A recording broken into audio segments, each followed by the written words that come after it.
जी अस्सलाम वालेकुम। आज मैं ये मैसेज आप सब के लिए, सब लोगों के लिए जो पीटीआई के अंदर पीटीआई के हैं, पीटीआई के अलावा हैं, जो पाकिस्तान के मुहिब्बे वतन लोग हैं, उन सब के लिए एक मैं मैसेज दे रही हूँ कि कल हमने एक पिटिशन डाली थी इमरान खान को मिलने के लिए।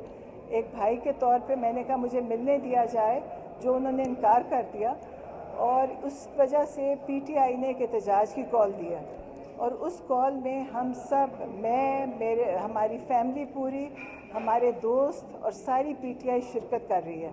तो आप सब से दरख्वास्त है कि ये मौका है, 15 तारीख को आप सब शरीक होके अपना इमरान खान के लिए फ़ैसला करवाएं, क्योंकि अगर आप सब निकलेंगे तो उनके हक में फ़ैसला होगा, वरना ये लोग उनको इसी तरह ही बंद करके रखेंगे। और इमरान खान के साथ जो कैदी 2-2.5-3 हज़ार कैदी पकड़े उस दिन, और मेरी बहनें, उन सब को छोड़ा जाए, क्योंकि वो कुछ भी नहीं कर रहे थे, वो सिर्फ निकले थे बाहर। उन्होंने कोई क्योंकि हमारा पुरअमन एहतजाज है, उस दिन भी पुरअमन था। आप इस एहतजाज को में सब शामिल होके पाकिस्तान के लिए आप शामिल हो इसमें।